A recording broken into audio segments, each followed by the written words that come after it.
we're ready to protect Dooley Field at Sanford Stadium. To quote a wise man, I'm tired of hearing about these motherfuckers.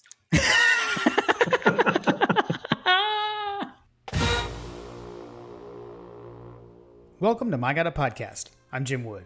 In this episode, John Powell and I preview this week's matchup between AP number 1 Georgia and college football playoff number 1 Tennessee. And we answer questions from you, our listeners. As always, remember to check out store.mygodapodcast.com to see our latest merch. And you can follow us on social media at My God a Podcast. Finally, we'd love for you to check out our presenting sponsor, Axia Time, at axiatime.com. That's AXIATIME.com. Now, let's join the conversation in progress. What do you have there? I have got the old Tennessee whiskey, the Chattanooga whiskey from Chattanooga Whiskey Scotch Cask. Oh, nice. I figured I'd go ahead and have a little bourbon for our volunteers. Nice. Getting to the end of this bottle. I just opened my bottle that never ends, as it is an infinity bottle. Yes. So going with the elite, the elite full tilt this week. I don't know if you saw, but there's an official from the Georgia football account today. They came out and said, asked for the crowd to be elite again. Which I think that was I think it was Arkansas last year was when they said that. So to remind everyone, it's an acronym as far as the crowd goes, which stands for early, loud, intense, tough, electric, elite. Yes. I love it. So I have a feeling they're going to be elite. I think so too, man. I mean, this should be an environment like nothing else at the game is what I'm expecting. So I'm not concerned about that. Better than a nooner Arkansas game. I think so. I believe so. And it's funny because I keep seeing like the videos from last year resurfacing about like the sideline reporter talking about like the decibels, like the decibels were registering higher than the Penn State whiteout game, all that kind of stuff. So, that was at noon against the top 10 Arkansas. This is at 3:30, against, I guess, number 1 Tennessee. I guess it depends on where you look. Before we get too far, it doesn't matter. It doesn't matter. Before we would get too far, I did want to, with these bourbons, I thought maybe we could have a toast to Coach Dooley. May he rest in peace. He was the coach of Georgia football when I fell in love with him. He was the athletic director when we were in school. Passed away at age 90 on Friday. It's pretty jarring to me, like shocking. Wasn't really ready to talk about it yet. We did the review. But I don't know, just want to, raise a glass to Coach, and we love you. I'll raise a glass. Cheers. Cheers. So, yeah, man, I never like met Coach Dooley or anything like that, but I've heard so many like great stories about him. I've seen so many things like come up online. I saw people talking about like, they had written him, like I saw one, it was like some kind of ridiculous thing where someone like applied for the head coaching job, like as a joke or whatever. And he actually like wrote back on the official letterhead and was like, appreciate the application, but unfortunately we're looking for someone with head coaching experience or something, and gave like an actual response. That's hilarious. So just stuff like that. So I don't know. Always had good stories about Coach Dooley. I have met Coach Dooley twice on 2 occasions. Oh, nice. One occasion, he was doing a book signing at an event that Mark Richt was also at. Doing his signatures and stuff. I don't remember exactly where it was. I want to say it was in a hotel somewhere, but I remember he was there signing books. Actually, you know what? I take that back. It was at the World Congress Center. I think that he had a table set up where he was signing books one year. I can't remember if it was the SEC championship that I was at, where he was there, or if it was a bowl game. It could have been the Sugar Bowl, or it could have been an SEC championship game. Sure. But anyway, he was there signing books, and he was very nice. And then the second time that I met him was when my daughter was in preschool at um, at a preschool over here in Kennesaw, and he like came one day to preschool. I don't remember exactly why he was there, but the director got a picture of me and him. I'll post it online. I got a picture of me and him chatting it up. Probably no doubt Nice. talking about the Georgia Bulldogs. I actually uh, in true fashion, it must have been either a Friday before or something like that. I was wearing my game day attire. Nice, nice. That's awesome. I do have a signed copy of one of his books that he wrote, so I do have that. Yeah, But I got him yeah, to sign a book. I got him to sign the football that I had Mark Rick sign. oh, nice. So I've got I need to get Kirby to sign it too now. Yeah, seriously, seriously, that'd be excellent.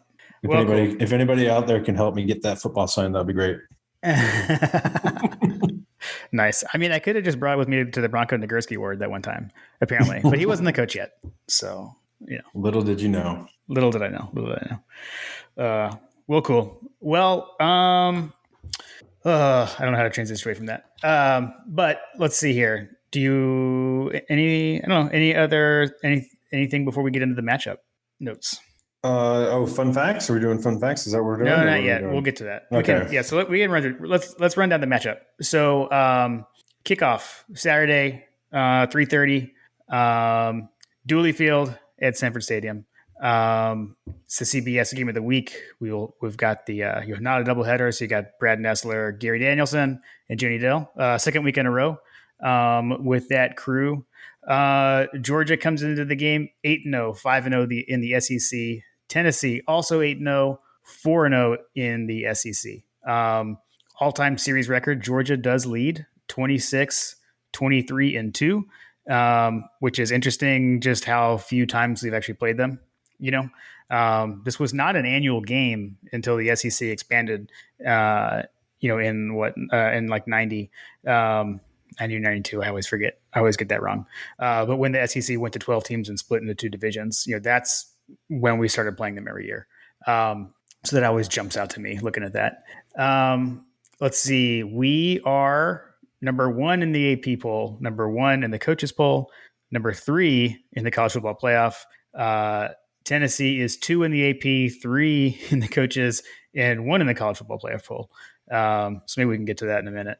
And then the official hashtag, of course, is hashtag 10. That's TENN versus UGA. One thing to watch out for is it does look like the weather is supposed to be cloudy.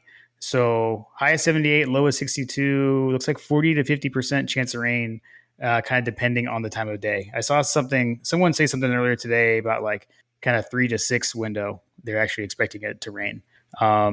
So something to watch out for with that. Oof. Yeah, I heard. I asked the Google today about what the weather was like, and I heard her say what it was. I said, "Shut up, Google." Yeah. I'm really hoping that that's going to change over the next few days. Right. Push that rain to Sunday. I'd like to have a clean game. Yeah, seriously. Yeah, especially for the, arguably the biggest matchup ever, certainly the highest ranked matchup in the history of Sanford Stadium. Which I suppose can bring us to our fun facts. So I have a couple of things just on the matchup, so I can hit those. So this is the first time ever at Dooley Field at Sanford Stadium that we've had the Associated Press number 1 play the Associated Press number 2. So that has never happened before in the history of playing at Georgia. The closest, there have been 2 top 5 matchups at home in the past. So in 1983, number 3 Auburn edged number 4 Georgia 13-7. Mhm. And then the only other time was in 1942 when number 5 Georgia shut out number 2 Georgia Tech 34-0. So only the third ever top 5 matchup in the history of Sanford Stadium. So pretty crazy. And then even more crazy, maybe not even more crazy because it's not as much time. But since the college football playoff began, there's never been a regular season game between the college football playoff number 1 team against the AP number 1 team. That's never happened since the CFP started. So as far as like ranking wise, and then you add on to the fact that it's 2 undefeated teams in the same division of the same conference, it's pretty big, something we've never seen before. Yeah. So all those people that used to talk a bunch of crap about how awful the SEC East was, Yeah, seriously. how you like us now? Yeah, for real.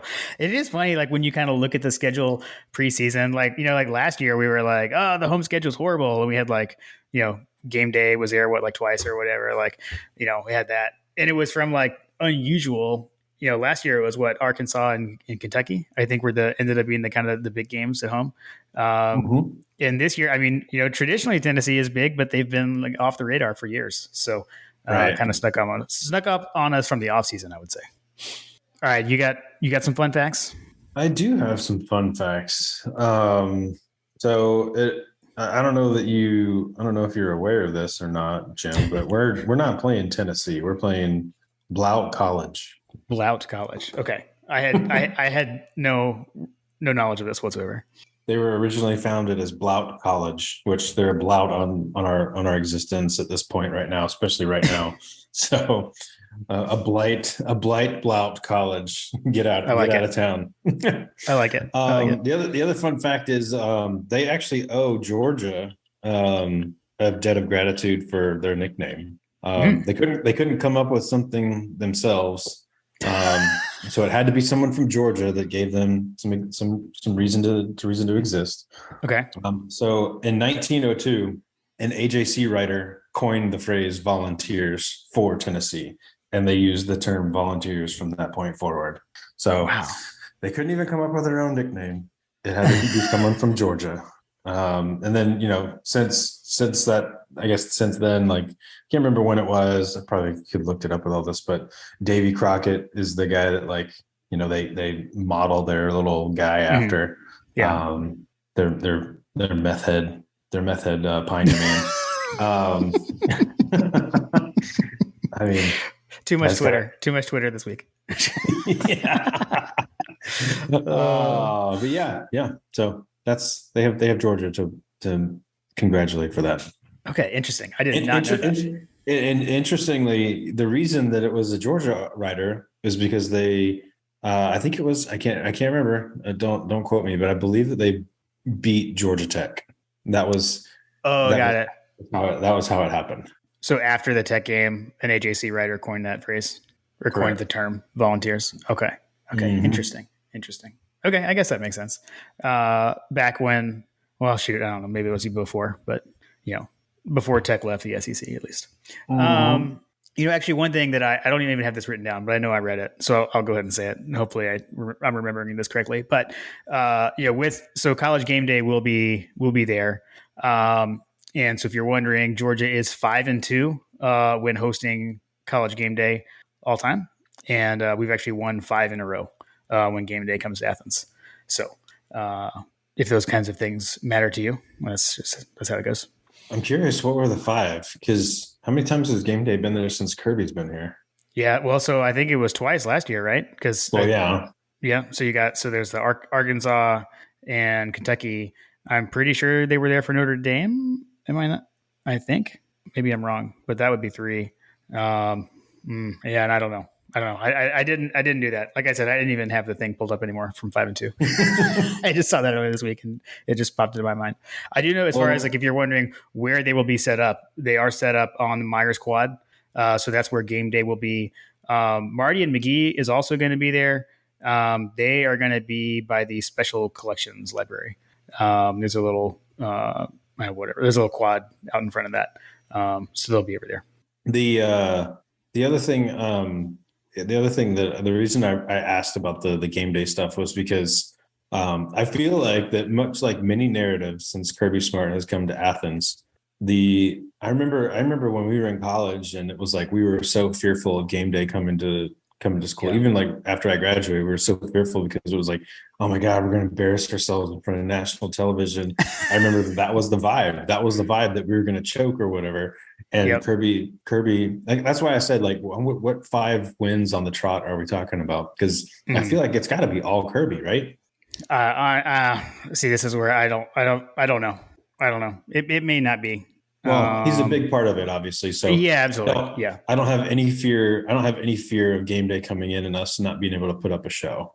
Yeah, I totally agree. Yeah, that doesn't concern me anymore at all. I mean, I used to be like, okay, like even just like in a regular, like if whether they were there or not, it would be like, okay, you want Herb Street to pick Georgia and Corso to pick the opponent. Like, I used to like care about these kinds of things, and I just don't even pay attention Exactly. anymore. Corso's curse. Yeah, Corso's exactly. curse. So yeah, that's over. That's over. All right, cool. This is good. Good with the fun facts. Good with the fun facts. Learn some stuff. We can hit the news and notes. I don't have a ton. Non-Georgia related. Did just want to acknowledge Brian Harsin is out at Auburn officially. So we kind of all knew that was coming, and we're wondering when it would happen. That did finally happen. And it's crazy. Like Cadillac Williams is the interim head coach. It's crazy to think. He was a guy that was there back in our younger days. So we'll see. We'll see where they go long term. Wasn't he the running back when they had their undefeated season? The Cam Newton season? No. Well, he was the running back back when Tuberville. Yeah. The year when they finished, they didn't make the BCS. Right. Yeah. Yes. I think that was it was him and Ronnie Brown, right? With Jason Campbell, that team. Mm-hmm. Yeah. Yep. So we'll see where they go long term. I don't know. We can speculate on that later. And then I guess, I don't know. I mentioned it earlier. I don't even know how much we want to get into this. Maybe we can talk about it throughout. But I was fully expecting, I should have tweeted it or something, but I was fully expecting Tennessee to be number one in the college football playoff. That didn't surprise me one bit. I was surprised that we were 3. I thought Tennessee would be 1, we would be 2. And the fact that they the fact that they slotted us at number 3, I feel like plays right into Kirby's motivational hand. So it doesn't bother me. I feel like they kind of gave us a motivational gift. Yeah. On that. I think do we maybe have South Carolina to blame for that since they lost? Got bumped out of the top 25. So our resume took a hit when they lost. Yeah, I don't know. I once again, this is another thing that I just don't even care about anymore. I used to care about this kind of stuff. I was like, yeah, we're ranked number 1. Yeah. But now it's like, man, none of this matters until December. Just win, baby. Yep. I mean, even with the playoff poll, the only one that matters is the one that announces who's going to the playoff. Correct. Before that doesn't matter. And then after that, it's all about on the field. So agreed. Okay. Yeah. Okay. Basically, I've got some notes on the injury front from Kirby's availability this week. So we now know that Nolan Smith. Yeah, I'll run through it quick. So Nolan Smith out for the year, surgery for a torn pec. So raise another glass to Nolan. Damn good dog, DGD. Love that he came back for the senior year. Hate to see it end that way, but hopefully he can recover in time for NFL draft. So wish him the best for that. And he will be best. And we'll talk about that. So he talked about Kendall Milton, said he's got the quad strain that's been bothering him. So I don't know if we'll see him or not. AD Mitchell still has ankle injury. Sounds like he's not practicing. Kirby actually mentioned that today. So I would not expect to see him. Man.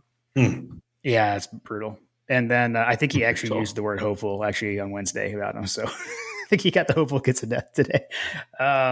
Mims, slight MCL is what Kirby said. And he said, we hope he's going to be able to go. So we'll see there. Dom Blaylock, that was an interesting one, right? Because he didn't come back in the game after that interception, the crazy interception play. It's according to Kirby, he was having a lower back spasm after that. So that's why he didn't come back into the game. But they said they think he should be fine. So that's good news.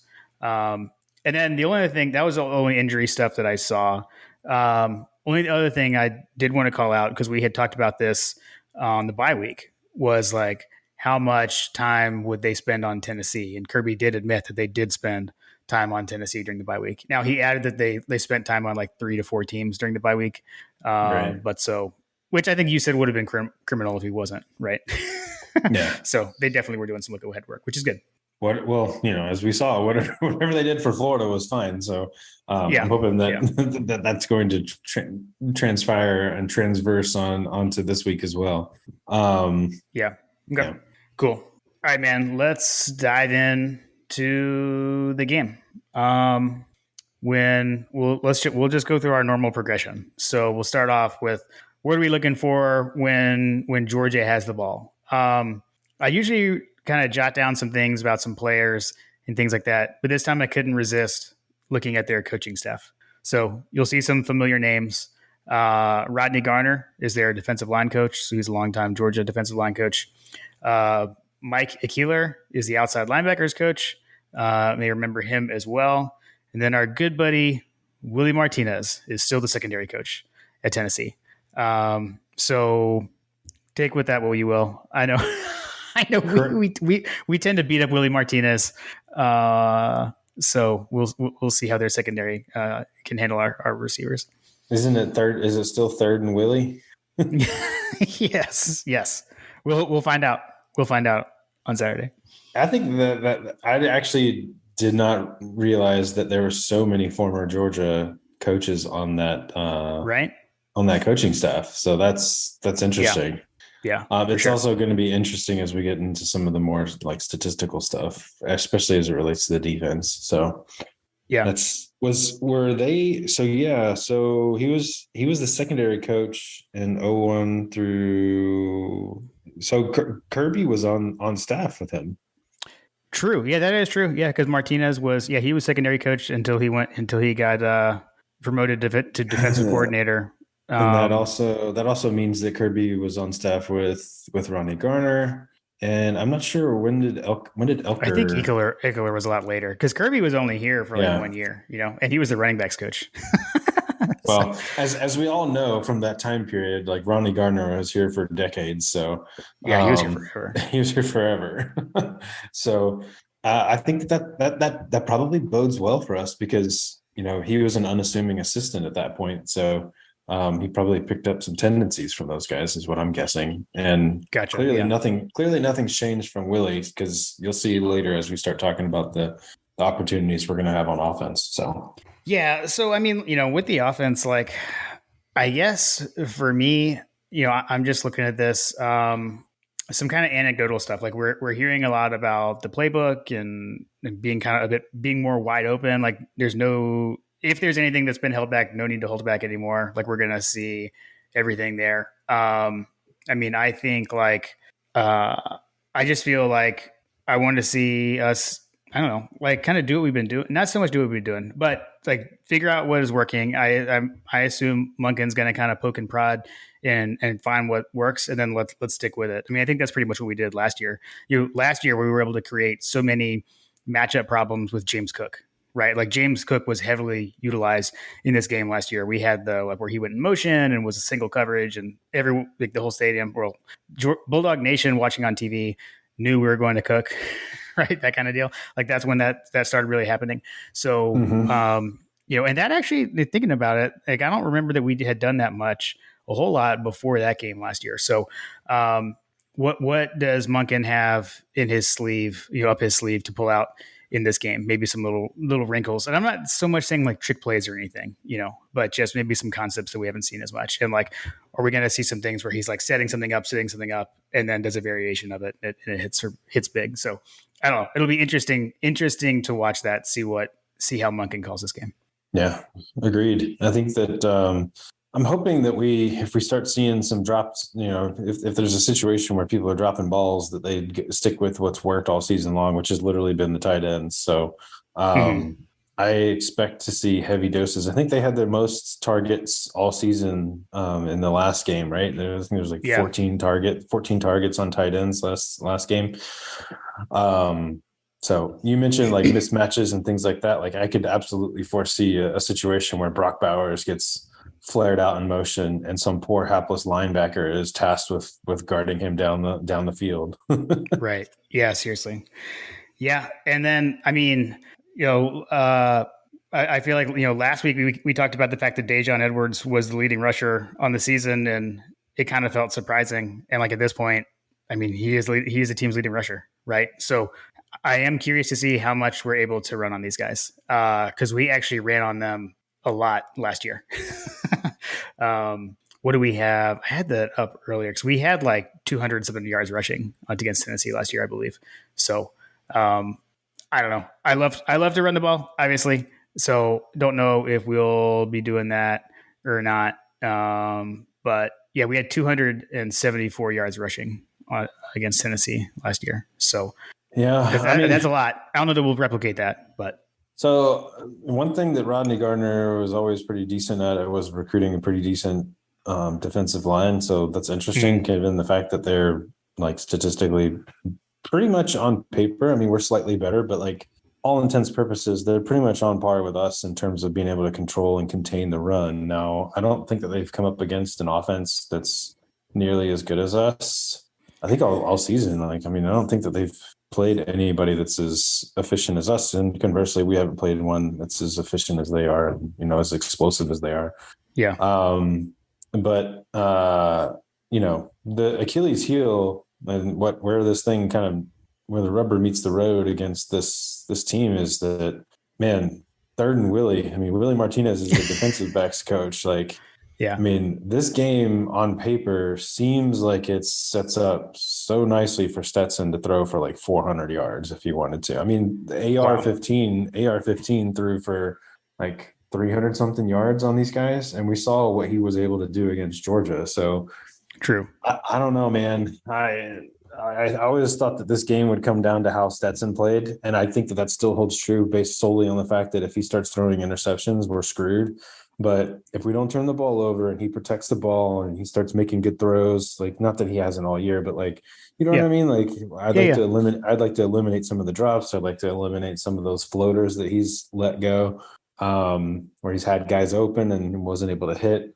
But it ultimately is going to come down to, can he, like, I'm not so much worried about if they get pressure, because he seems like he's able to still kind of figure things out when we're moving him around or when he has to move around. Like he's still able to hit guys. But the biggest thing is that I just don't need to see any. I don't want to see any mistakes. I don't want to see any bad passes. That's what I'm looking for from the offensive side of things. And then if you control your possessions and control the ball and not let it get out of your hands. Yeah. No, that includes fumbling, right? I really like our chances in this game to put pretty decent numbers on them from a passing game perspective. And that will open up opportunities for the run if we can, you know, show that they can't stop it, right? Can't stop the pass, then it's going to open up opportunities because they're going to have to commit guys into the box to try to attack Stetson, which tends to be the way that teams have beaten us in the past, is getting to Stetson. But no one's been able to really do that all that effectively. No, I mean, Missouri I would say was the closest, right? But they weren't able to sustain it. But Missouri also had a pretty decent secondary. Like, you know, I think their defense is pretty good. I don't think we realized that heading into that game. Right. So here's how bad Tennessee's secondary is. Okay. They rank 128th in allowing passing plays of 10 plus yards. Wow. Out of 131 teams, mind you. Okay. They rank 110th in allowing passing plays of 20 plus yards out of 131. Wow. Okay. So, and just to put that into context, like UGA has given up only 98 plays of 10 or 20 plus yards, like combined. Tennessee's given up 154 of those types of plays. Wow. Okay. That's a big disparity in the secondary. And now you could also argue that, like, is it that way because teams were having to throw throughout the games because they're trying to catch up?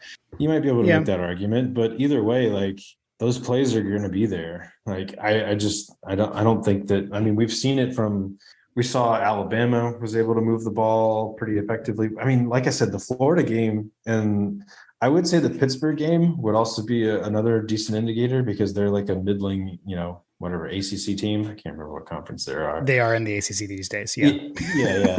That is correct. But the Florida game is probably the more comparable, because obviously it's a shared opponent. But yeah, it was at some point after, and now we're going to get to the Tennessee offense. They switched their game plans up, because you can kind of see it in in their wide receiver. They switched how they were playing and started throwing more to Hyatt or whatever. So teams were having to play catch up because they're getting bombed out of.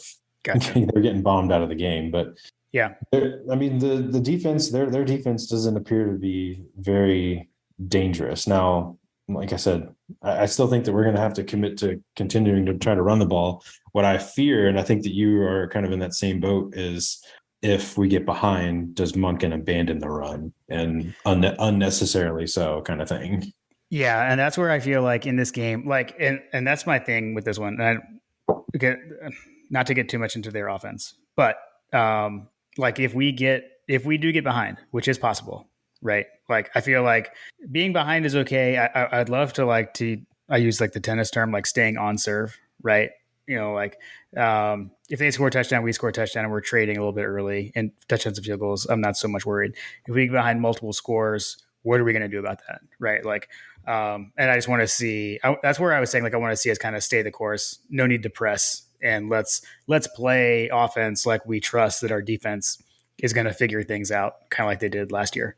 So that's my thought there. I will, I mean, could we see more Darnell Washington in this game, right? Like we'll see, because that guy is like a mismatch nightmare, So we've been seeing more. His utilization has been increasing of late, anyways. So will that continue? Something that did jump out, I was rewatching last year's game against Tennessee the day. Kearis Jackson really jumped out at me early in the game, although like I think that happened early, and then we kind of stopped going to him in that game even, which kind of led to some of our texting back and forth around like still kind of curious what's going on there. But just regardless of who it is, I do expect us to do some stuff. Some of the stuff we were doing with him was like the short pass and let him run with the ball kind of stuff, right? So I can see us doing some of that a little bit early, kind of poking maybe a little bit of pass to set up the run. I don't know. We'll see. Yeah, I just want to see us come out fast. Like I want to see us come out fast in this game. I would love that. No waiting to get things going, kind of stuff. Yeah, I have a feeling that I don't know. I mean, what games this year do you feel like that we've done that though? Yeah, like Oregon and South Carolina. It's been a while. Yeah, I mean, Oregon was great. I mean, we had an entire offseason to kind of prepare for it, basically. But and it was kind of a known quantity, which frankly, Hooker is a known quantity for us because we played him last year. Like, I'm saying really... that it's probably not fair. I think it would be fair to say, I mean, we were up 28-3 at halftime against Florida. So, I mean, we started pretty dang fast against them, I guess you could say too. So that's true. That's true. The one thing from the Florida game, talking about Florida, that kind of scares me, and I guess we can maybe that's gonna pivot to their offense. But I mean, we keep talking about our offense and how we are pretty confident that we're going to be able to move the ball. Like, yeah. Conversely, like they're going to be able to move the ball as well, and that's ultimately what's going to come down to this game is these two offenses. Is it feels like it's a game where if we can hold them on 3 or 4 possessions and keep them out from scoring 3 or 4 positions, that we should be able to either catch up or outlast or outgun. Like I feel like we can outscore them if we can stop them on 3 or 4 possessions, right? Yeah.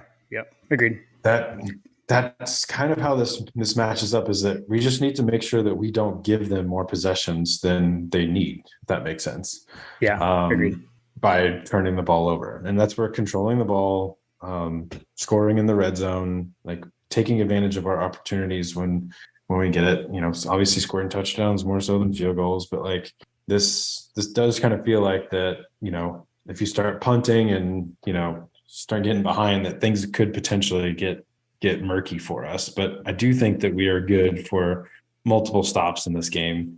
But I do believe that they're probably they're going to get their yards. And there's a reason why Vegas has this game as is it still 9 point?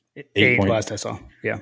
So that's down. It started at 10. I think it's just moved down. I think it was 9.5 earlier this week. It must be down to 8 now. So like that, that jives with everything that I've seen from all of our statistical modeling on what this score is going to be. So I think it's ultimately going to come down to the offense, which we might as well just pivot and I think we can pivot, move on to our next section.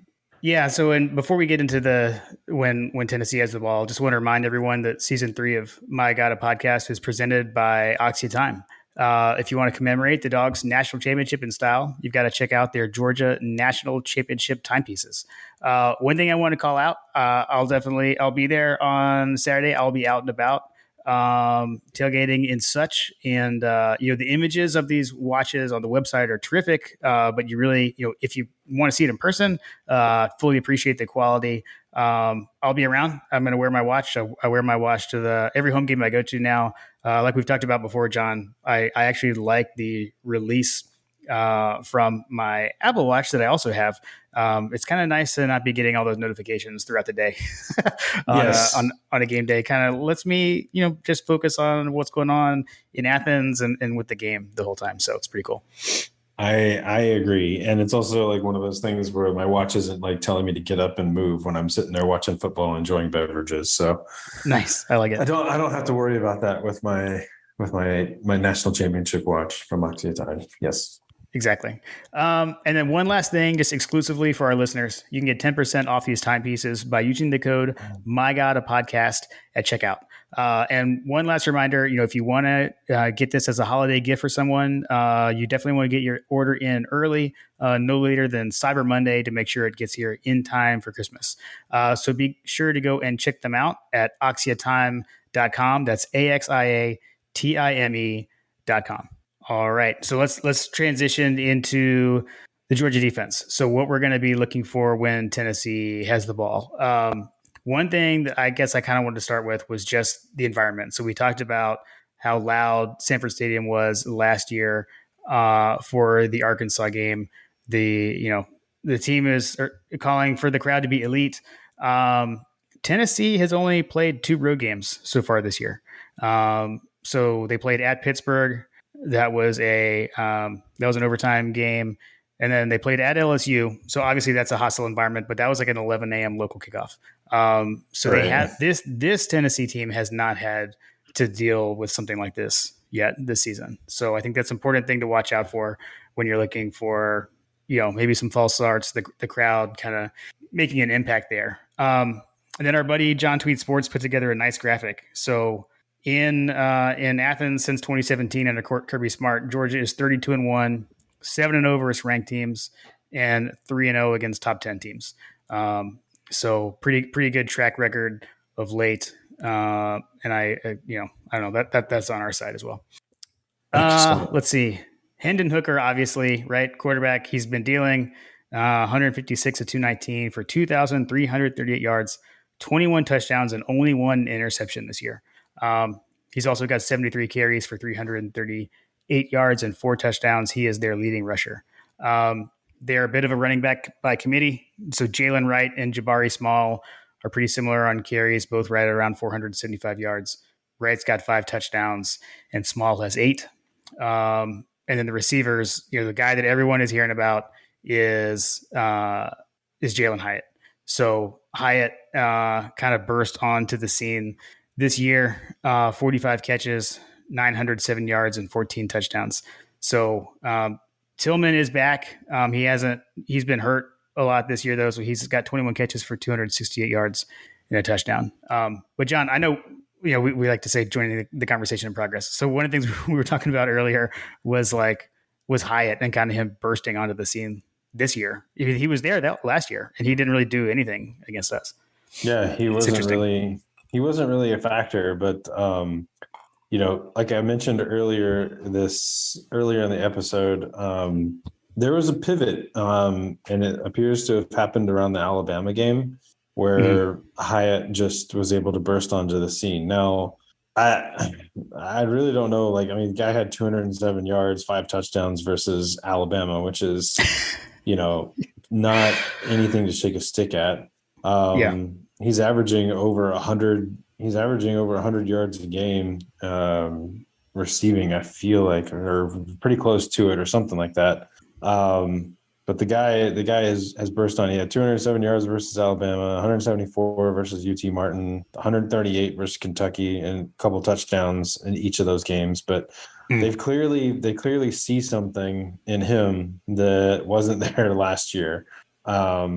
Right. So it's definitely going to be something to look out for. Now, all of that said, everything that I've seen from these guys, and you saw it in the Kentucky game, I saw it in their Florida review. I feel like I saw it in the Alabama game as well. It just feels like the Hooker and Tennessee, they're scheming, they're scheming him open and mismatches or whatever. Like Yeah. every time you see the highlights, it's like he's throwing wide open guys, Yeah. and Hyatt just happens to be one of those guys all the time. Yeah. Um, I don't, I don't understand it. The McCoy guy, I think he's a tight end or something like that. Um, I saw him busting open against Florida Mhm. on wheel routes. So like they obviously do things with scheme to try to get these guys open because that's how their big plays are happening, is that they're just scheming these guys completely wide open. And I just like I said, I think they're going to get their yards. There's no doubt there. I just don't think that they're going to be able to get those chunk yard plays that they're used to getting against other teams because they're coming up against one of the top 10 defenses. Like I said, like Georgia's only given up 90 something, or sorry, 98 plays of 10, 20 yards, whatever. That was Mhm. good enough. That was good enough for like eighth in the country in terms of in that metric. And Tennessee on the flip side is 128 or something like that. I think that's what I said. Yeah, 128. Yeah. The I just don't see us losing ourselves on that. But now, one thing that does worry me a little bit, and we saw it in the Florida game, is can we take down a tough to take down quarterback? And Hooker is one of those guys that like will squirrel away just like Richardson was able to do. And if he's Yeah. able to do that, are we going to see some backyard football? And that's definitely something that I worry about. Now that said, if you can match up, if you match up well with their wide receivers and don't lose your man, don't lose your assignment, don't lose contain on these run plays. I like our chances because Hooker seems to be, he's Graham mentioned this, like it seems to be that if the read's not open, he's kind of like a Justin Fields kind of guy. Like if the first read isn't open, there's probably going to be problems with that play. Mhm. And if he gets pressured, but conversely, which UGA is really good and over indexes at getting pressure to the opposing team's quarterback more so than they are used to. And that's where you come into the net yards per play impact that UGA is having on opposing teams' offenses. So, like, I do think that they're going to get their yards, but I don't think they're going to get anywhere close to what they're used to getting because our Yeah. defense is so effective at holding them in check. And that's why I feel like that we're good for a few stops, like 3, 4 stops or something like that. Yeah. Um, And when I went, like what I was noticing, because I went back and from what I rewatched from last year too, right? Like, I mean, they did. So the crazy thing is, I mean, they had a guy running wide open on the second play of the game, and Hooker actually overthrew him. He probably doesn't overthrow that guy this year, right? Like he's hitting those guys in stride this season. So can't do that. But like we made a big change during that game last year. So that was the game where Brini like lost his starting job, right? Because like early in the game, that's where we were getting beat was at the star position, at the safety position, and that's what I've noticed from what I have watched them this year as well is a lot of pre-snap motion, right? So they're moving their guys all around, trying to find the mismatch, trying to like overload one side. Because last year I saw a lot of like three receivers to a side with only two DBs, and they throw that way, right? So like you know, and I feel like last season they started off hot, right? I mean, they're moving the ball against us, they were scoring, and then eventually we shut them down, and we made some adjustments. Now we've played this offense, we've seen it before, and they're not doing anything different this year than they did last year. They're just executing better. So I feel like we kind of seemed to figure it out last year. Should be able to apply those same concepts, and I've got a lot of faith in the star position in between Bullard and Tyke Smith. So I don't know. yeah. Those guys make me feel good. Yeah, I mean, other than I've seen some comments from some pundits and things like that, or maybe I can't remember who it was that I saw. I think it was something Graham posted, but like some coaches were questioning, Keely Ringo, and rightfully so. I think that that's probably a question mark. They'll probably look for him Mm. them to kind of pick on Keely. But the the biggest thing is going to be just making sure that they're on first down. We're keeping them in long situations. Because, like I said, Hooker is tough to bring down. We get them in shorter down distances and things like that. Like, honestly, like everybody talks about the passing game and how electrifying their offense is, but from what I understand and how this Baylor, because this offense is based on the Baylor offense, right? It kind of starts and ends with the running game, which if they can't get the run game going, it is going to present problems for them. And that's one thing that I do think that we're going to be pretty good at doing is keeping them in check. Like I said, keeping Hooker contained and getting pressure on him is going to be important. Like I'm not too concerned about being able to bring him down, but I do want to make him uncomfortable in the pocket to where he bails out and has to move around, because when he's getting pressure is when he really, really underperforms. Stetson, still manages to make passes and plays. And if you go check out Dog Central, Graham has some stats on that and what that looks like.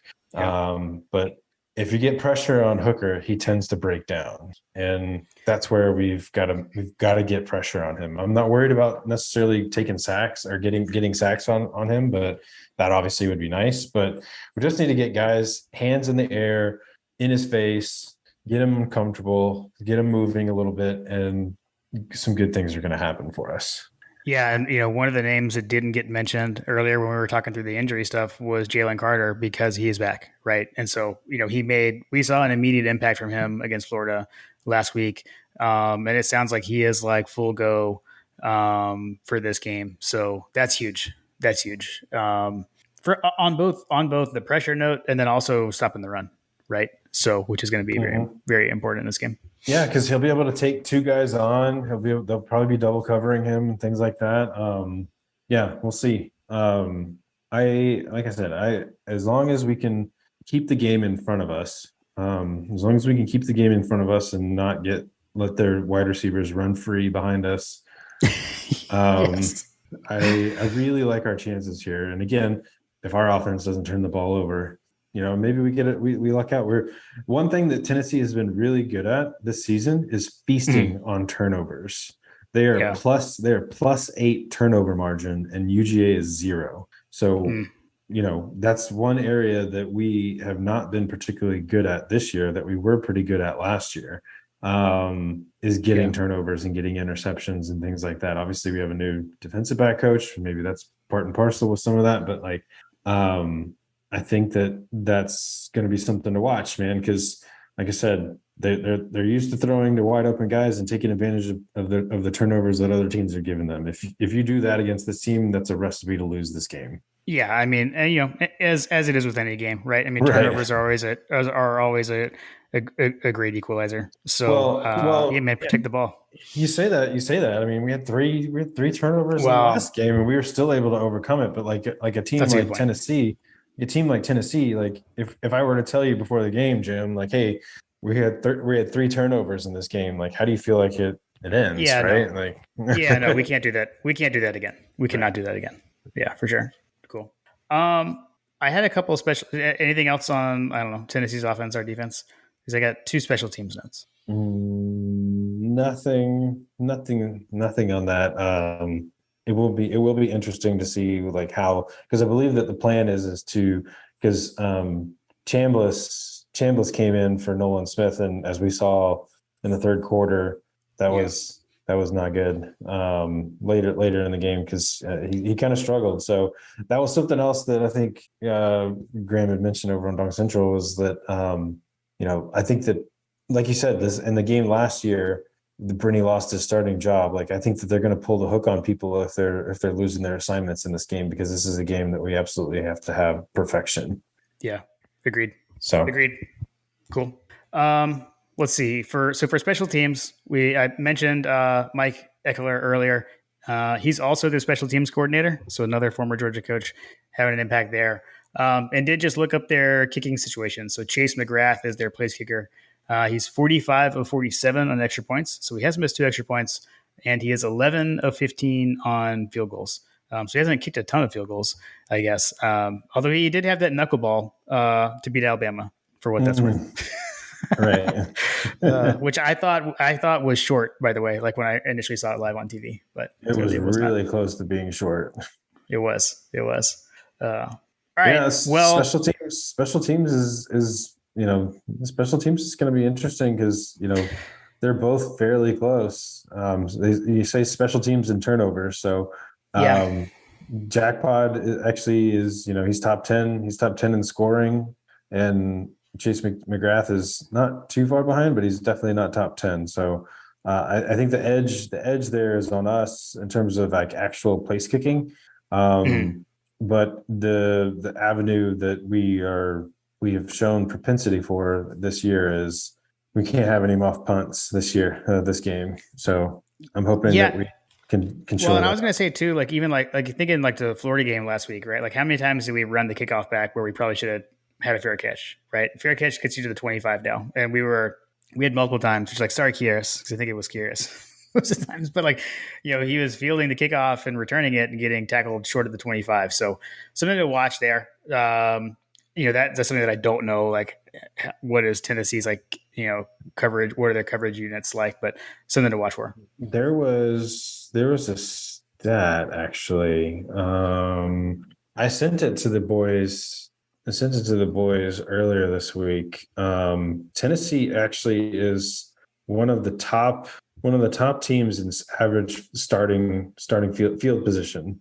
Mm, The okay. average starting field position for Tennessee is actually like one of the best in the country. So if we start running things out of the end zone that we don't need to, yeah, no, thank you. Like let's just take Yeah, the touch. seriously. Let's just take the touchback, guys, please. Yeah. Yeah. Here it is. Let's see, where is it? Yeah, Tennessee's number 2 in the country. They are number 2 in the country for average starting field position. Okay. Got it. Okay. Yeah. So something to watch for. Got to take care of the ball in that there are 3 phases of the game, as we know, right? So Exactly. got to do our jobs there as well. All right. Well, let's see. But as we go into the listener questions, just wanted to remind everyone that we are a podcast that is powered by Zencaster. So when John and I set out to record this podcast and start this podcast, we had to look for a platform that we could use to record in a virtual environment, right? Because I'm in North Carolina, John, you're in Georgia. So we did a bunch of research, and Zencaster really had what we needed. So you've got HD video recording that we use to make some of our little videos that we'll kind of send out from time to time. But also, all the audio is recorded locally on both of your computers, so you get a nice high quality recording of the audio there. So it's been working for us. We've been using it, all 3 seasons. And so if you want to start your own podcast, be sure to go to Zencastr.com/pricing and use our code MyGod. You'll get 30% off your first 3 months of Zencastr Professional. We want you to have the same easy experiences we do for all our podcasting and content needs. It's time to share your story. And there's always, we'll include a link in the show notes, so you can do that and click on the link on your own to make that much easier. All right, John, let's hit the listener questions. You cool with that? Let's do it. All right. We got another Facebook one. Actually, this is just a direct message from our buddy David. So he said, on a scale of tearing down the goalposts against Alabama, which he noted was totally understandable, to declaring themselves champions of life, how pathetic does running trick plays against UT Martin and wearing alternate uniforms against a team that you were supposed to blow out make Tennessee look? I think you were okay with. I think you were okay with both of those, from what I recall. Yeah, I mean, I think the uniforms don't bother me. It was a night game. I don't know. Like it was close to Halloween. I think they look like Halloween pumpkins or something, I guess. So I'm fine with that. I mean, it is kind of weird. I don't know how late in the game they were running trick plays against UT Martin. Like I haven't seen any of it. It does seem kind of weird to kind of empty your clip on some of those things and put that stuff on film. Although I guess, I don't know, maybe they're putting on film to make you have to worry about something that they're not going to do again. Probably something like that. So I don't know. It's, definitely somewhere in the middle. They're just trying to run their offense. Yeah. So you're not highly bothered by it? Not highly bothered by it at all. In this day and age, like it's kind of like It's kind of like bitching about the bat flip. Okay. Okay. Yeah. Fair. Fair. That certainly doesn't bother me. Yeah. All right, let's see. Let's head to our Twitter questions. Zach SC Dog 864. In proportion to past regular season matchups, what game would you equate this to in magnitude? I had a hard time coming up with one, John. To Like be past perfectly regular honest. season matchups. So I got Yeah, for one. Georgia. The Georgia blackout. Okay, For that was a me, big one. for me, that was the magnitude for me because it was a top 10 matchup. It wasn't like a 1 versus 2 or anything like that, but like that kind of set the tone for that season, right? So you had ESPN game day in town. We had a hyped up home crowd, and we got our butts beat. So that was not good. And but that was a different The bad blackout. the bad blackout. Yeah, yeah, yeah. Oh, okay, got it. I mean, just in terms of like the importance of the game and how things can shift for a season off of a poor performance kind of thing. Like, Yeah, I don't, like I said, I think that the seasons have shifted, but like, I guess if you wanted to do like we've been talking in the text thread that like the correlation for this game is like basically UT is on the 2017 trajectory that Georgia was on, and this is their Auburn game, and they're coming for the first time on the road, a hostile environment, ranked opponent, all that kind of thing. So that set the tone for that season as well. Yeah, so I was trying to think of a game. I guess I was probably using different criteria. I was trying to think of when's the last time we were so late in the season and there was this much on the line in a regular season game. And so I came up with a couple. I came up with two. One is not one I think won't be popular because you'll probably be like, it wasn't really that important. But 2018 Kentucky, actually, Georgia at Kentucky, like the SEC East was on the line had we lost that game. Now, we ended up blowing them out, but that game was for the East. So that's one. And then the other one I had was 2002 Auburn. So 2002 Auburn, again, not both teams undefeated, but that game, we had to win that game to win the East. Because ultimately your goal is to win the East, to go to the SEC championship, right? Because then everything happens from there. So that game, we lose that game, Florida wins the East. So that was my other. Those are the two I could come up with. I'm sure there's something like further back. Like there's probably some Georgia Auburn game late in the season that was for the SEC or something that I'm not thinking of. But those are mine. Right. Let's see. 51-7 GATA. What is your most favorite win over Tennessee? He said that his was actually 2003 at Tennessee, the Sean Jones fumble recovery before the half of that game, where Munson said it wasn't even Munson. Scott Howard pointed out to Munson that Sean Jones was wearing hobnail boots as he ran, is what Scott Howard said. So I think I tipped my hat to mine. So go ahead. For obvious reasons, the Tennessee win at home with the night the goalpost came down. There's a reason we have an episode dedicated to that. So, yep. Well, if you're gonna go with that one, I'll go with the hobnail boot. The year after, and I was at that game. I would say that was a big pivot moment. Where I think the players started to kind of believe in what Richt was doing. So I'll go with that one. Agreed. The David Green coming out party. Yeah. It's a big one. Will Kaplan asks, how do I lessen the Munsoning? Listen to the film breakdown that Graham's going to put out. Nice. Mic drop. I mean, seriously, like he's gonna. Yeah. I already know what he's gonna come out with. Like, it's basically everything that we've talked about, right? Like they're gonna highlight ways that we're gonna be able to expose their secondary.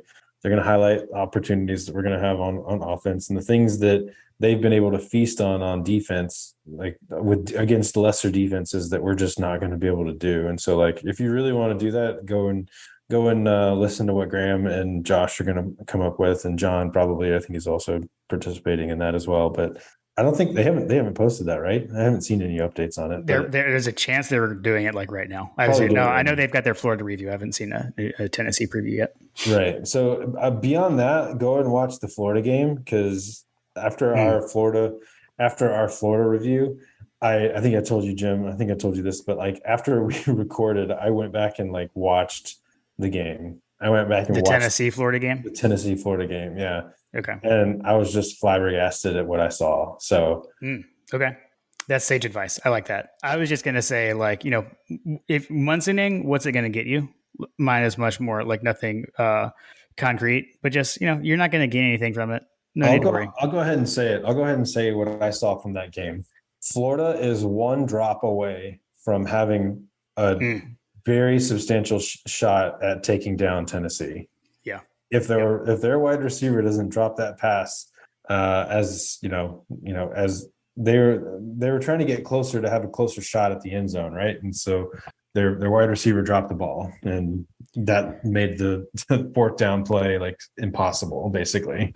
Yeah. Didn't Napier like go for two inexplicably at one point too? They I did a think. lot of stuff. Yeah. Florida left 6 points on the field. Like they missed Yeah. field goals. Like they should have taken field goals. They didn't take. Now that said, and this is something we didn't talk about, but like, I mentioned like needing to hold possessions and keep possessions, keep drives going. He went for it on fourth down at some really ballsy Mm, points. He went yeah. for it on Yeah. fourth down, I think when they were on their own 30-yard line or something like that. And Right. everybody was like, I can't believe he just did that kind of thing. Yeah. So if you are presented with a situation where you are worried about being able to keep pace with an offense, the solution is to go 4 downs Mm. Nice. Nice. because they're not very good at it. Like Right. Florida was 100% on fourth down in very, very like high magnitude situations where Tennessee had to stop them, needed to stop them. Gotcha. Okay. Yeah. Okay. Hey, we've got a pretty good track record on fourth downs throughout this season as well. So maybe Agreed. something to watch for. Something to watch Yeah. for. We had a couple of questions on Nolan Smith. I'll read them both. So Chad Jarvis said, with Nolan done for the year, who do you expect to step up? Does this make us more likely to get gashed by the run and more open to bigger pass plays without his pass rush ability? And then Jury Rigger said, what fallout can we expect from Nolan Smith being out for the season? I think like who to expect to step up. I mean, I think it's going to be multiple guys, but I mean, one guy that I'm definitely going to watch for is none other than Robert Beal. Last year, this is the time of year when he came on last year. It was Adam Anderson up until the Florida game before he got suspended, and Beal really came on late. So another outside linebacker. I'm looking for him to I don't know, to step up and fill some of that void there. Yeah, Jalen Walker is probably going to be getting a good look, good few looks. Sherman as well. Yeah. Yep. And to answer the fallout, like for me, like I'm not even really worried about who's going to slot in because in Kirby we trust. This is why you recruit at the level that we recruit at. I mean, Keely Ringo was, not a huge facet of the defense, but he's obviously was a huge part of towards the end, and was a good depth element for us as well. But this is why you recruit, right? Like this is why you recruit the way we recruit.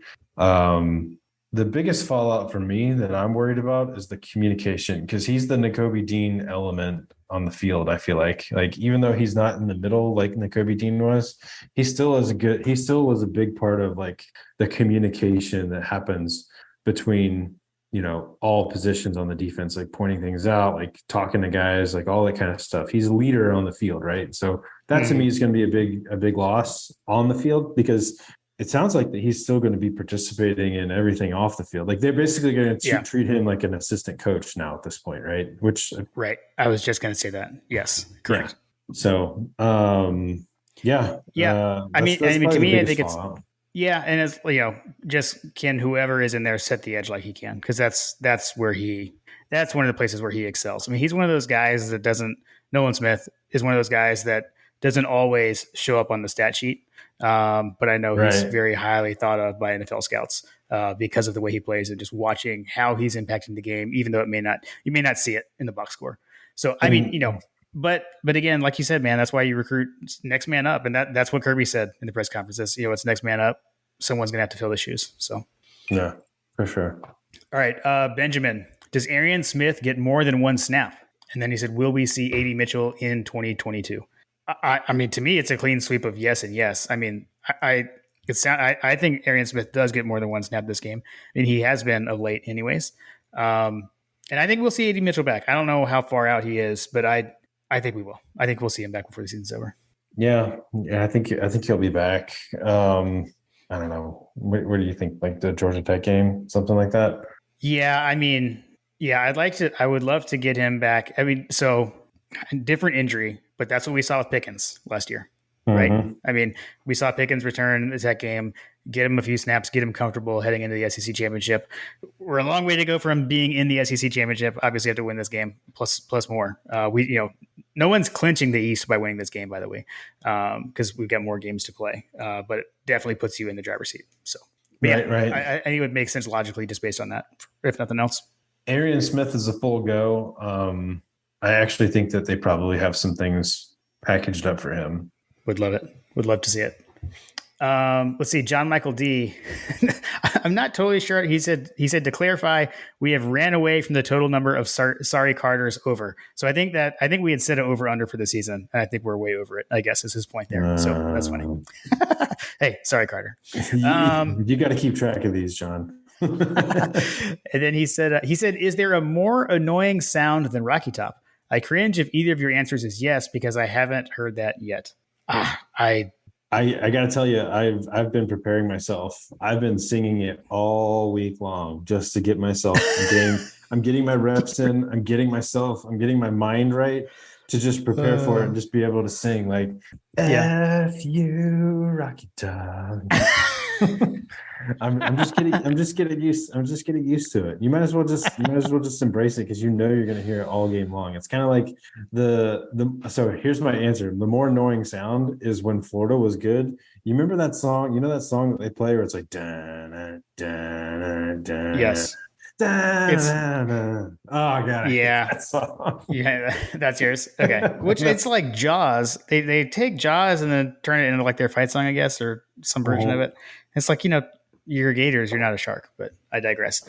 Yeah. Man, I'll say though, like, we haven't really talked about this much, but the Tennessee fans are coming out. They have come out of the woodwork. They have all been like hibernating for years, and holy cow, it's like I see them at the grocery store now. I never see people in Tennessee stuff around seriously. where I'm at. So and they're back, and man, they are the worst. Yeah, dude. It's like they've come out of their meth induced hibernation, and oh my gosh, it's just like I think I coined the phrase. It's like they're a terrorist organization. They're Hezbollah.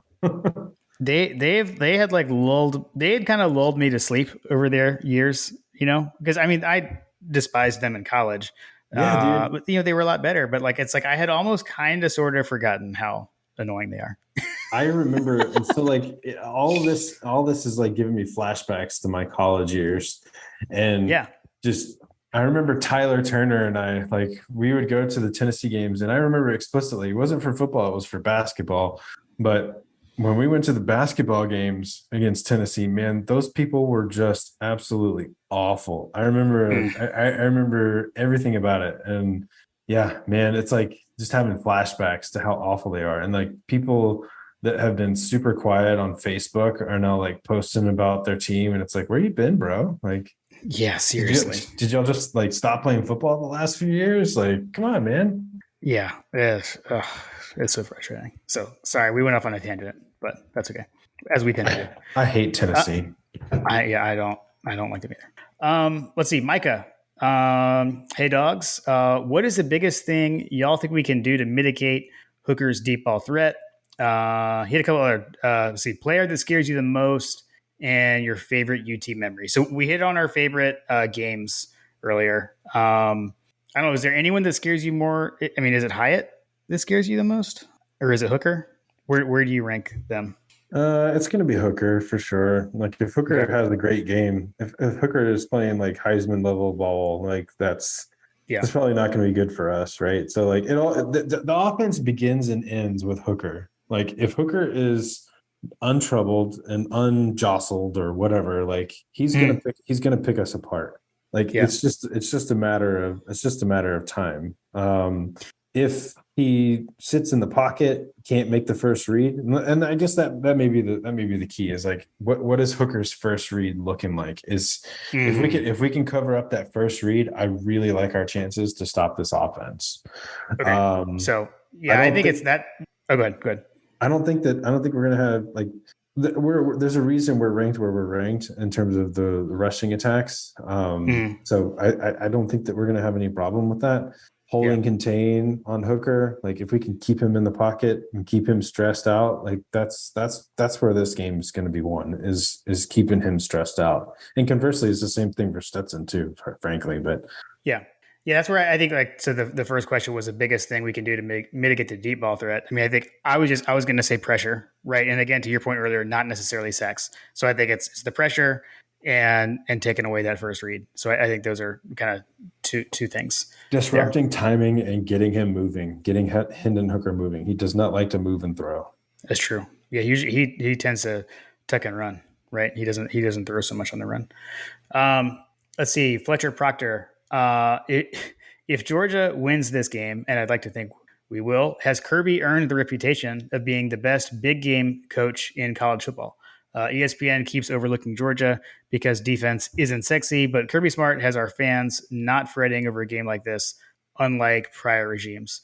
I'll say, I think that's true. I think like nationally, I think it might still take a little bit more time.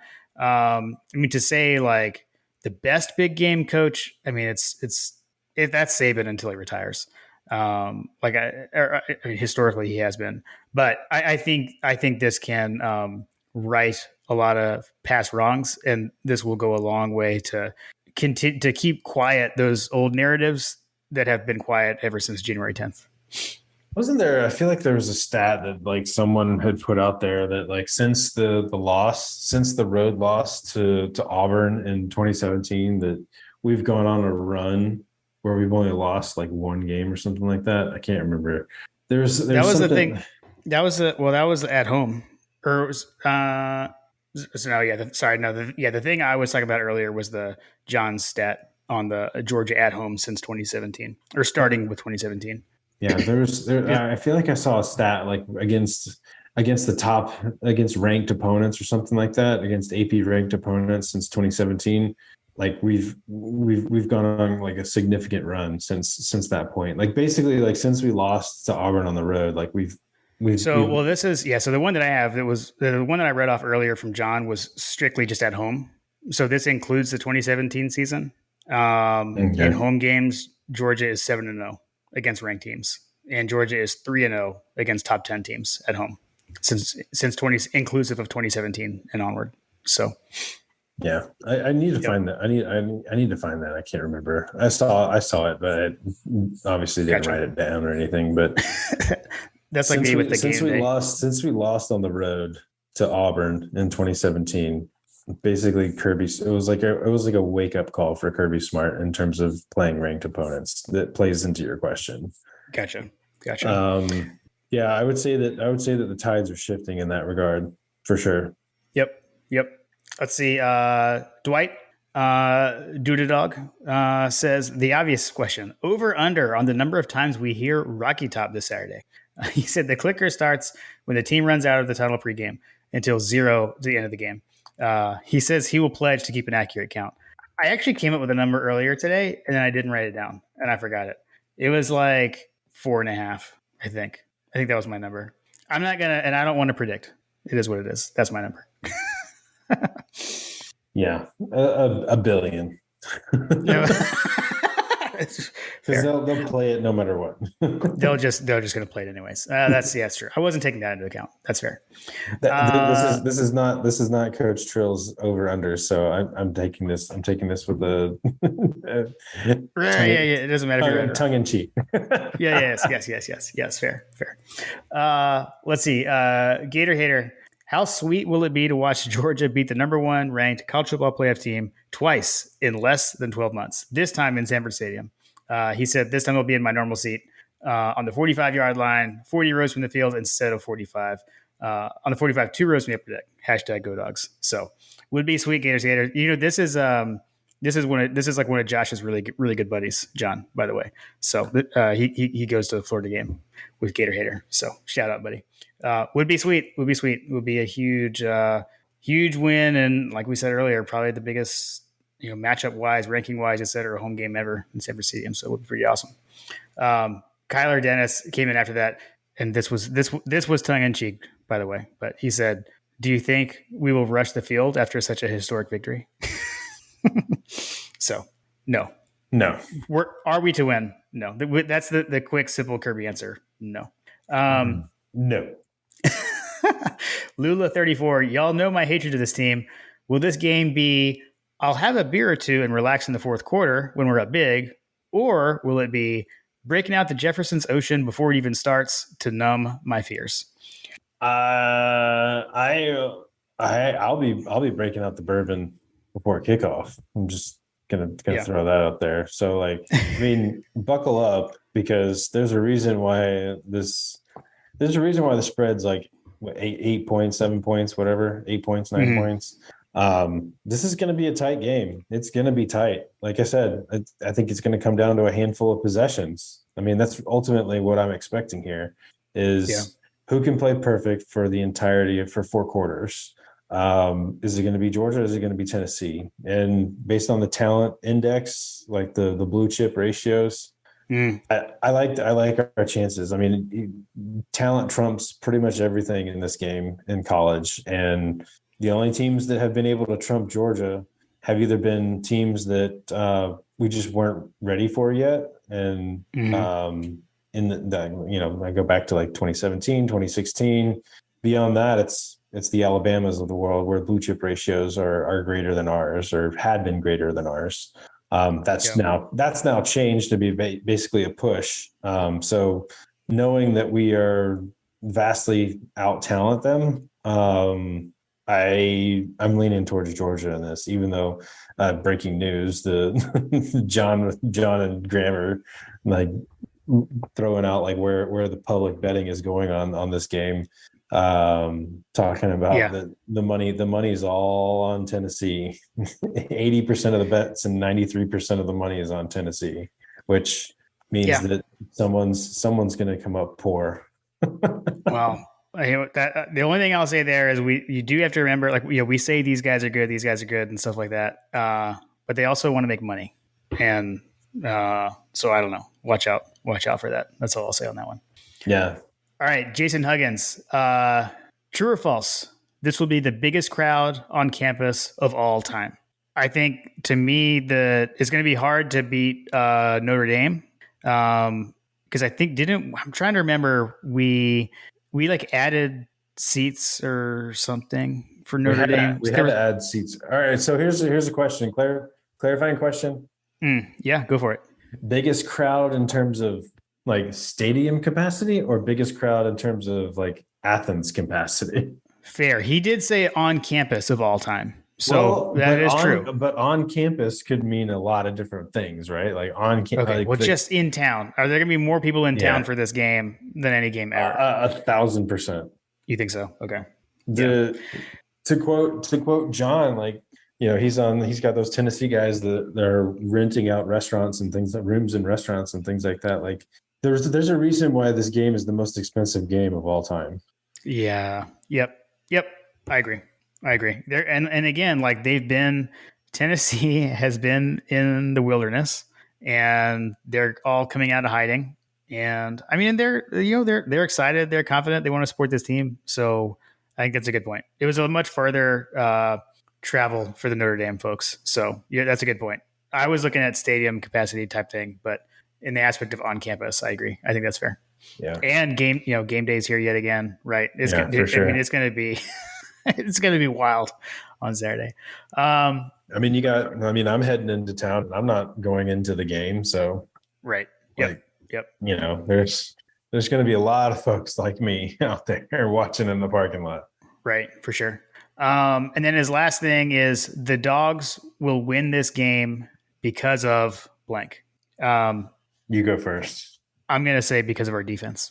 I like that. I really like that answer, but I'm going to have to go with The Dogs win this game because of Stetson Bennett. Oh God, what an answer! I feel like we just gave the two best answers they could possibly given. Like I got a huge emotional reaction from that, and I think you got a huge emotional reaction from my answer. I got a huge Anyway, emotional. sorry. I got a huge emotional reaction for a different reason, but yes. Yeah. Yeah, I mean, I think it's ultimately going to come down to Stetson. Can Stetson protect the ball? Yep.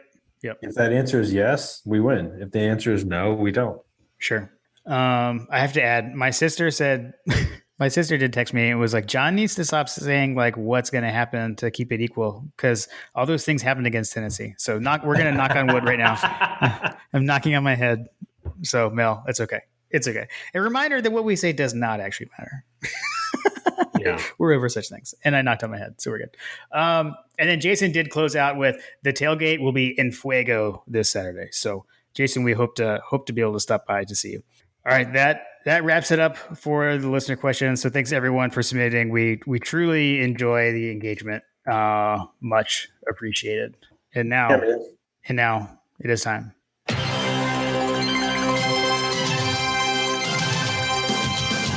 my God! Trying to put glasses on it. Robert Beal. My God, a freshman. It's time for coaches over unders once again. As always, John, we will start it off with the offense. Let's see. You are still in the lead. So again, we flipped the coin, or you get to pick. Do you want me to go first, or would you like the honors? You go first. Okay. The first one, over under 325 UGA passing yards. I'm going to go under. You're going under. Mm-hmm. I'm going to go over. Okay. Okay, your turn. Over under 200 rushing yards for Georgia. Under. Over. Opposites. Okay, my turn. Georgia players that score touchdowns. Over under 3.5. And I'm going to go over. I'm going to go over as well. Okay. All right, your turn. Switching to the defense. Tennessee passing yards. 375. I'm going to go under. Agreed. Okay. My turn. Hendon Hooker over under 50 rushing yards. And I'm going to go under. I'm going to also go under. Okay. And then your turn. Tennessee first half touchdowns, 3.5. I'm going to go under. Okay. Agreed. I'll go under as well. For special teams, Tennessee punts the ball over under 2.5 times. Let's see. This is my turn, right? I'm going to go over. I'm also going to go over. Okay. And then wrapping it up, miscellaneous. Tennessee penalties due to noise over under 2.5. I mean, how do we just say? We could just say that the false starts are caused by noise.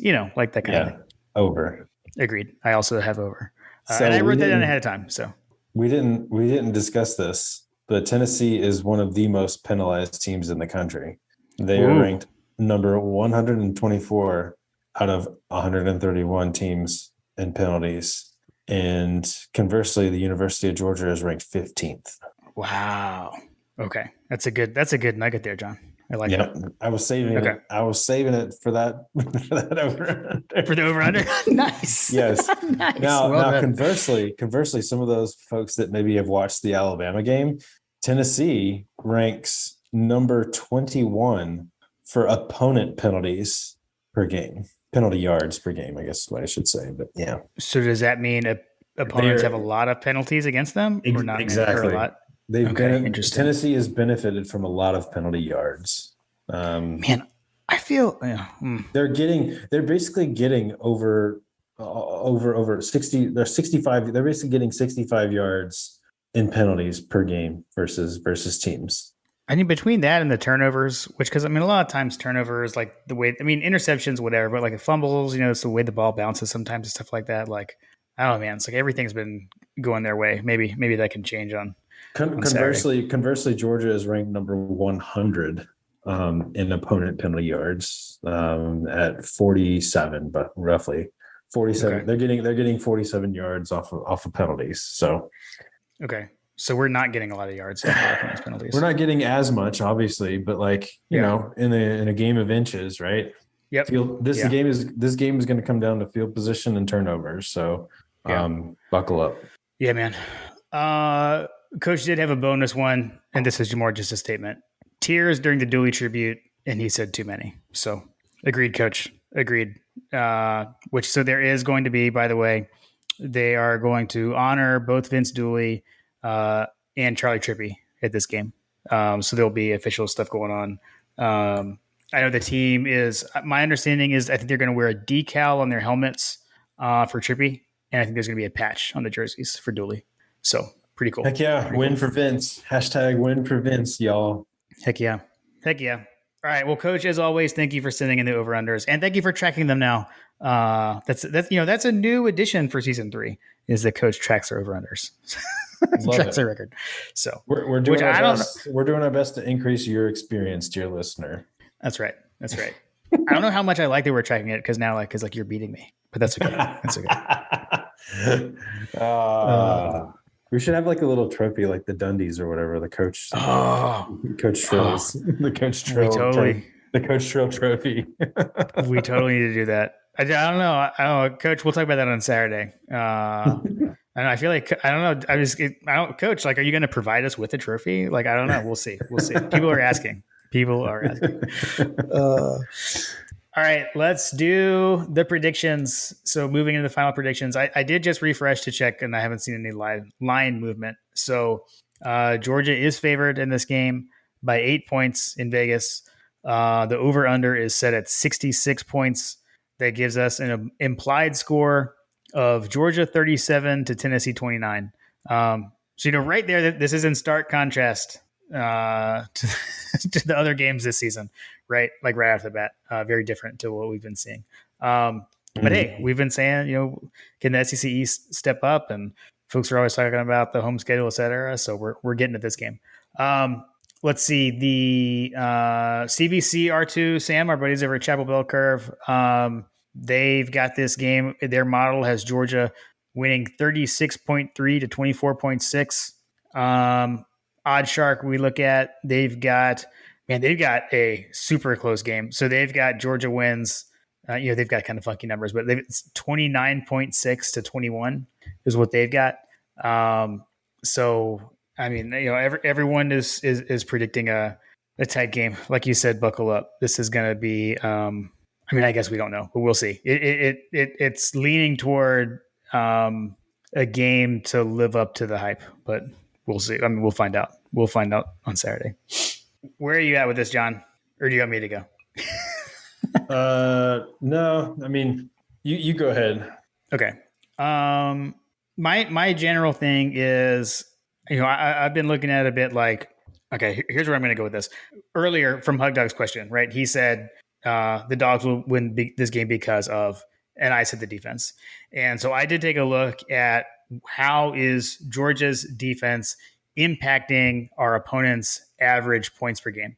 And so I did those numbers today, looking at how our Power 5 opponents, how many points they scored versus their Power 5 opponents as compared to what they score against us. So we are impacting our opponent's average points per game by negative 14.78 points. So we're holding teams to 2 touchdowns less than what they tend to score against the Power 5, right? Mm-hmm. So Tennessee against the Power 5 is averaging 41.6 points. So that's kind of where, so I just used that, honestly. So I've got Georgia wins this game 38 to 27. That would be a win. That would be a cover. And that would be the under. Nice. I like that.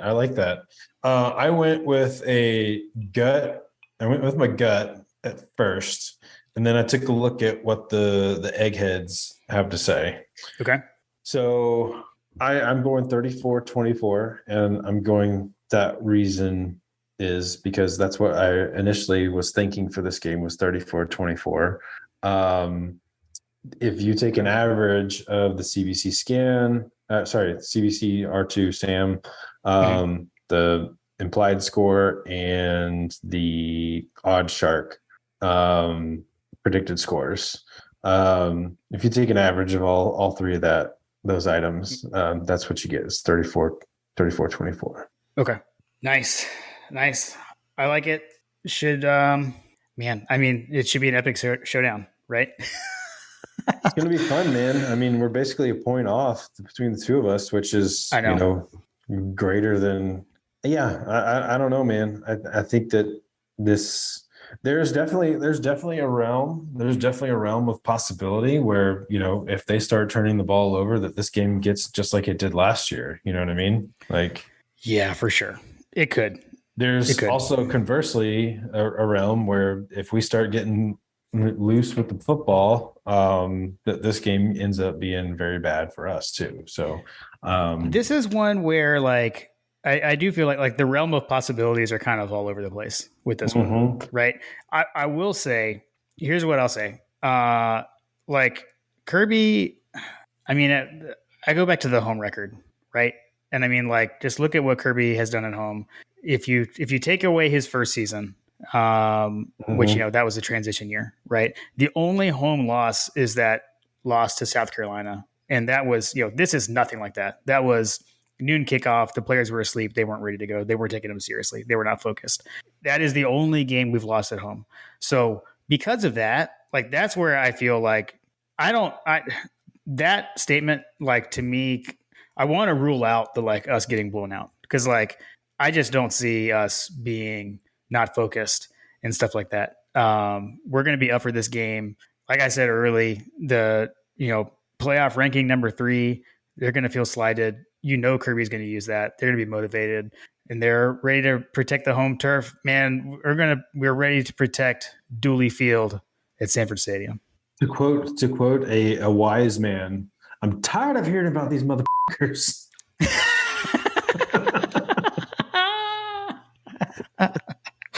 Oh, I love it.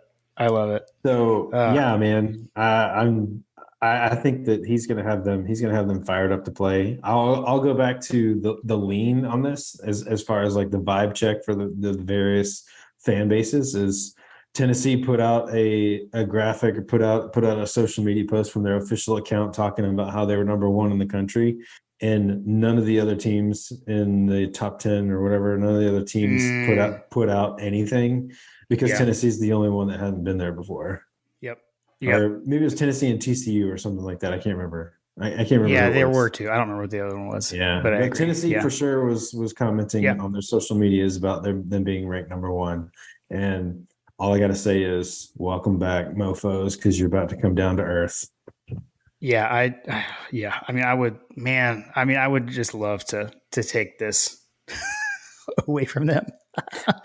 I think I told John's been saying that that these Tennessee fans are going to open up their checkbooks, and that checks out with how much the get-in price for this game is. You can basically pay your mortgage or car payment or whatever on these ticket prices. I think it was like several $1,000s earlier, but now it's like the get-in price is like just shy of $700 or something like that. But just remember, if a Tennessee fan offers that money, that it's not worth it. Yes, money can't buy that experience. That's all I got to say. Don't sell your tickets to Georgia fans, because I'm sure there are Georgia fans that are willing to pay a healthy profit on your investment. But man, is there going to be do sell to Georgia, don't sell to Tennessee, right? Correct. Did I say it? Yeah. I'm not sure. I just wanted to make sure. There are plenty of Georgia folks that are willing to pay a good amount of money for this game. Yeah, absolutely. For sure. But yeah, man, it's going to be fun. I'm looking forward to it. I'm looking forward to hitting up we're going to see some of our colleagues in the podcast industry. This weekend. When are you coming into town? What are you doing? Yeah, so I'm going to come in on Friday. I'll get in Friday night. So we'll need to let's text, let's sync up. Should be able to just meet you wherever, and hopefully maybe we can kind of tailgate hop together or something. Go visit some folks. That'd be fun. I will say that for the folks here, I am planning to. I need to check and see what time they open. But Raising Cane's, we're going to get some Raising Cane's. If Will Kaplan if Will Kaplan is still listening, he's so excited right now, and Chris, our buddy British Bulldog, is very jealous. Yeah, seriously, I gotta one up that man in some way. Like you got to see Stetson's jersey in the locker room. I got Raising Cane's, bro. Right. I like it. Yeah, they don't open until like 10 from what I don't know. Maybe they open early. All right. We need somebody Don't to tell put me glasses that. on it. Well, we need somebody to put glasses on it because I don't know. Like that's what it says on their website, but Oh my God! I just hit the wrong button. Trying to put glasses on it. There Yeah, so it we is. could put glasses on. I don't know. Maybe they open early on game day. I'm not sure. Their Yeah, normal time I seriously. think is like 10. So we'll have to figure that out. But yeah. We Okay. will have to Okay, I figure like that that. out. That's a good idea. That's a good call. So yeah, so if you see a couple of guys walking around, I'm going to post my travel, outfit as usual. So I'll put it on the socials. You'll know how to look out for me. I'll have to find you. I think it's, we've said Hunter has said that it is baseball pullover weather. So don't if I know, stick to man. that, you think it's going to be too hot or too cold? I don't know, man. What were the temperatures that you had on your? Let me scroll back up. I had high as 78, low as 62. The issue is the chance of rain. So hopefully that changes. See, I'm like more of a throw a poncho in my back pocket kind of guy. I'm definitely gonna have a poncho. Yeah, I'm gonna do that for sure. So like for the rain, like I don't know, man. 60 is hot. I'm more of like am I gonna wear shorts or pants situation. Okay. As the debate rages on. See, I was thinking pants with my baseball pullover. We'll see. I can make a game day decision. I'll bring both. I'll go step outside and see what it's like in the morning. Well, I'm gonna as we've discussed, I'm gonna get my run in and I'll let you know ahead of time. Okay, I'm glad you brought that up. Yeah, you got to do that. I meant to remind you and I forgot. So you said it before I even. There's no need to remind me. It's already booked. Like I've already like. Okay, I'm just making sure. There have been some games where it didn't happen, so just want to double check. Well, as we've discussed, like I've decided that it was my fault. Okay. It was my fault. We came out soft against these teams. So my mind is right. I've got 6 miles. I've got 6 miles scheduled for Saturday Legit. morning. So Legit. I'll be Okay. I'll be primed and ready to go. It's part of my wake up. It's part of my plan. Like I'm gonna get up at like 4 or 5 o'clock and run my for an hour, basically 6 miles, fairly easy with Champ Bailey. And I'm gonna get Carter up when we get home. We're gonna head to Bojangles with Kyle and his boys, and we're just gonna head to Athens, man. We're gonna make a day of it. Boys trip to Athens, and I'm so excited. Nice. Awesome. Love it. All right, man. Well, can't wait for it. Highest ranked matchup in the history of Dooley Field at Sanford Stadium. Looking forward to getting to catch up with you in person again this weekend. Hey, it worked out for us last time. That's right. That is right. Very true. Good call. All right, man. Looking forward to it. Nothing sucks like a big orange, and go Dogs. Go Dogs.